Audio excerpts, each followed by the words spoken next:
পড়তে পারবে না, আমার উম্মত জীবনে এত নামাজ পড়তে পারবে না। এমনি করে আল্লাহ পাক 5 ওয়াক্ত নামাজকে কমিয়ে দেওয়া হয়। আমার নবী তখন বলে আল্লাহ পাক আমার উম্মতি তারা নামাজ এত পড়তে পারবে না, তারা এত নামাজ পড়তে পারবে না, আল্লাহ আপনি আর একটু কমিয়ে দেন আমার নবীর সুপারিশ রাখার জন্য। আমার আল্লাহ পাক নামাজ সমাজে 5 ওয়াক্ত নামাজ কমিয়ে দিয়েছে। এমন করে দেখতে পাই 5 ওয়াক্ত নামাজ কমাতে শুধুমাত্র 5 ওয়াক্ত নামাজ আল্লাহ নির্ধারিত করেছে নামাজ পড়ার জন্য, সেটাও করতে পারি। যদি 50 ওয়াক্ত নামাজ হতো, এই 2 পায়ের হাত 2 পায়ের ঠ্যাংগুলো দুদিকে জড়ো হয়ে যেত, ভালো করে হাঁটতে পারতাম না। হেঁটে হেঁটে মসজিদ যেতাম, 50 ওয়াক্ত নামাজ করে কোলে করে চেকিতে বাড়ি নিয়ে আসতো, অবস্থা খারাপ হয়ে যেত।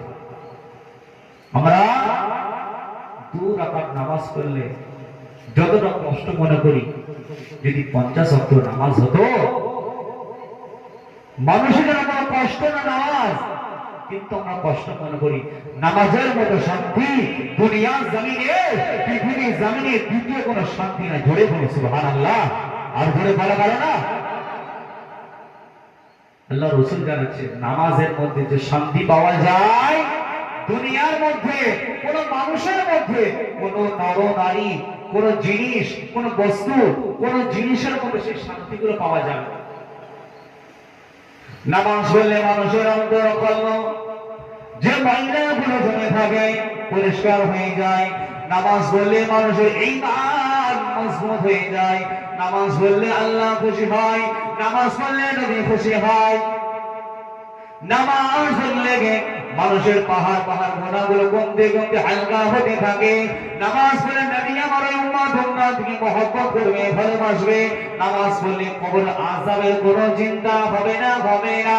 নামাজ পড়লে আল্লাহর বান্দা মনের মধ্যে দুনিয়ার কোনো খারাপি চিন্তা ভাবনা আসবে না।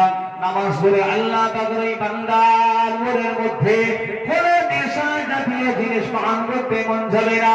কিন্তু দেখতে পাওয়া যায় আমরা নামাজ পড়ি গালাগালি করি, নামাজ পড়ি আমরা দাঁড়িয়ে পেশাব করি, নামাজ পড়ি আমরা মদ পান করি, কিন্তু নামাজের মধ্যে আমাদের ঘাটতি রয়ে গেছে। নামাজটা আমরা পরিপূর্ণ করতে পারি না। যে মানুষের নামাজ আমার আল্লাহ দরবারে একবার কবুল হয়ে যাবে, আমার আল্লাহ খুশি, তো হাবিব খুশি, হাবিব খুশি, আল্লাহ খুশি। আল্লাহকে খুশি করতে পারলে হাবিব